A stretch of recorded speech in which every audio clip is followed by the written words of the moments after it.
Warning, this is a review of Disney Pixar's Monsters, Inc.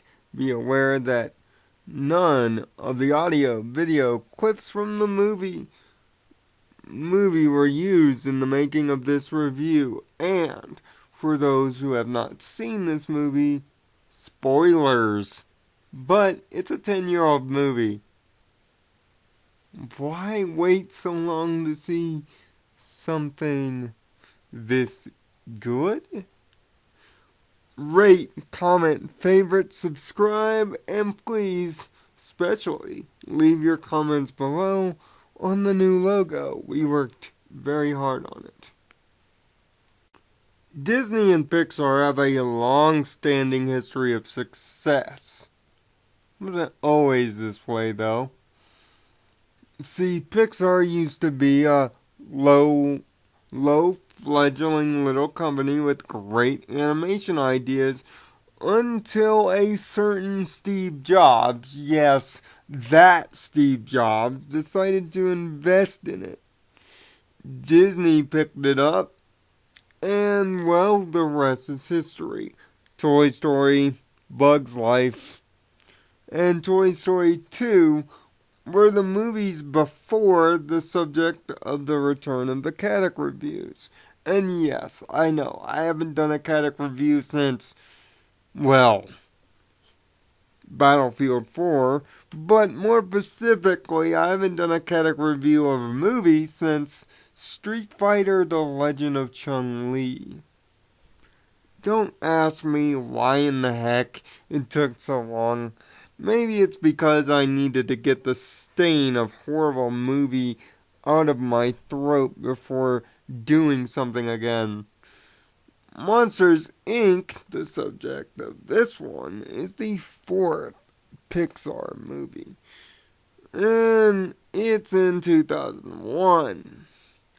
Starring Billy Crystal and John Goodman, this movie, for the time being, set Disney Pixar's CGI standard again and broke all kinds of box office records. The movie, executive produced by John Lasseter, who pretty much now runs Disney now, based around the idea of monsters in the closet and the world in which it was in. Now, granted, talking about a movie about 2001, you have to talk movies in terms of a 2001 standard. But when it comes to Disney Pixar movies, it's a seemingly timeless bag. There's hardly any of these movies, sans a couple, that don't really stand out. And this one is one of the standouts. Monstropolis is the city in which this movie is held, and more specifically centers around Mike Wazowski and James P. Sullivan, the top screen team at Monsters Incorporated, a company that specializes in scaring the pants off of you. And why? Because they need the energy. Literally. You see, the energy of our screens in this world keeps the lights on for all of them. And lately, there's been a scream shortage, seeing that kids are no longer as scared as they used to be. And on top of that, for good news, Sully and Mike are about to reach the scare record for the company's history. Not to mention, Sully is being protege and groomed by the boss of the whole business, James P. Waternoose, to take over when he's said and done. But not everything is perfect at the company. Their lead competitor as a Scream team, Randall, wants the record too and is willing to do whatever it takes to get it at first. Well, That's what we originally think when the movie begins, that it's all over a record. But then when a young girl finds her way into the monster world outside her closet, which, by the way, in this world, monster to human interaction is about as toxic as being in Chernobyl. Just the mere notion of touching a human sock causes a DEFCON 5 in the entire monster world. Decontamination, federal agents, the whole 9 yards. What starts out as a buddy comedy to try to bring the girl, given the affectionate name of Boo, seeing that she can easily scare every monster in the city just by her mere presence. Presence quickly becomes more about the attachment to the girl, more specifically Sully's attachment to it than anything else. You see, Mike says early in the movie that there's more to life than just scaring.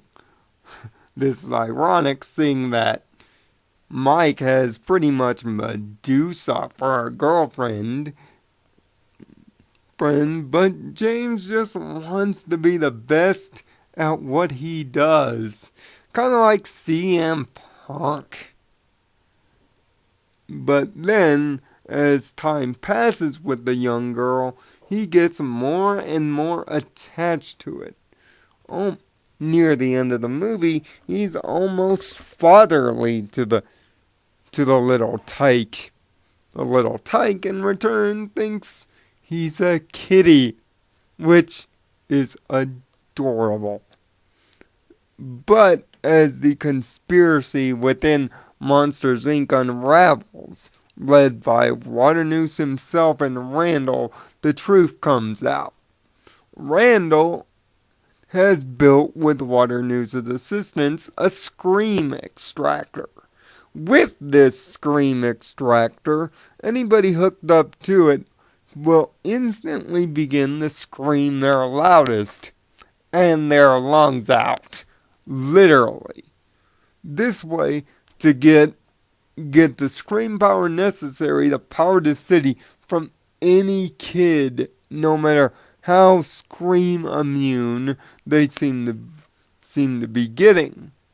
And young Boo is going to be the first test subject to see if it works. Not to mention, in Monsters Inc., every monster is specifically teamed up with a child. And it just so happens that young Boo is Randall's scare target on an every night basis, which makes Boo definitely scared of him too.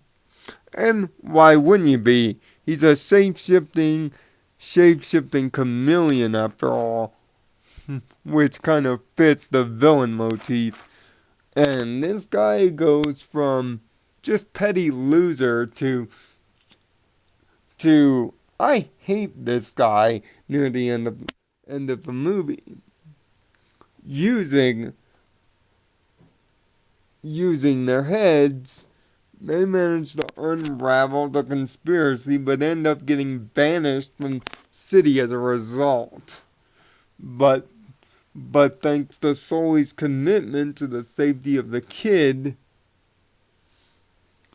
they rush their way back and save the kid just in time with some very clever door gags. You see, in the world of Monsters Inc., every city in the human world and every human kid goes through a door. At the end of this movie, though, we see a fantastic visual scene of all the doors being moved and shifted in place and rotated, which also acts as the thrilling chase/climax scene of the actual goings on in this movie. But what will mostly stick with you is the emotional attachment between Sully and Boo throughout the entire movie, all the way leading up to the, quite frankly, tear-jerking ending at the end of it. But this movie isn't without its great use of slapstick and brilliantly written comedy. Billy Crystal and John Goodman first teamed up together for this movie, and just like Pixar tends to do with their voice cast selections, they chose perfectly in the lead roles here.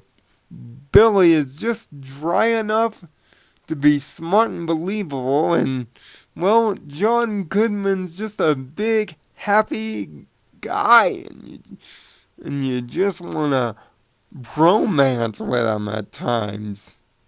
Plus, it doesn't hurt too if you have the Oscar-winning music composer Randy Newman once again providing his musical chops for the score. I first saw this movie about 10 years ago on my then newly minted PlayStation 2, which I don't have. It lasted me 7 years. Now get this. I watched this movie and accidentally triggered the parental blocks on my console when watching it. So yes, this was for the longest time the only DVD that touched the machine. But I am glad then that it did, and I am glad now, after seeing it 10 years later through premium cable, how great this movie is. It is a testament, when you truly make something great, how well it can hold up.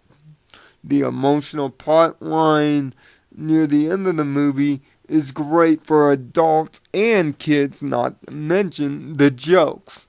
Everything is relatable, everything is well timed, the jokes are delivered well, and the world is imaginative, fun, sometimes dark and brooding like a monster world should, but overall, just in that perfect Disney charm, it absolutely encapsulates what it is to be young and scared of things that don't exist, and the sad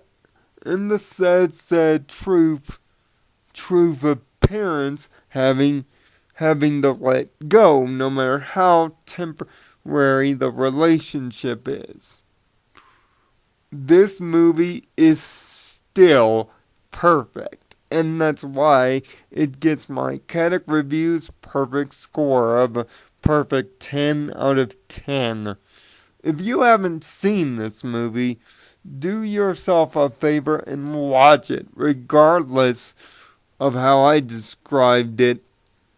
It's a movie that deserves, inevitably, to be watched without question. It is one of the best testaments of Pixar at its absolute best. And it happens to be one of my personal favorites. But the next time we meet in Kadic for the season 1 finale, we're going to go forward 10 years to the modern day to see how its prequel did when we enroll in Monsters University. Until then, find peace in your own nirvana, and thanks for watching.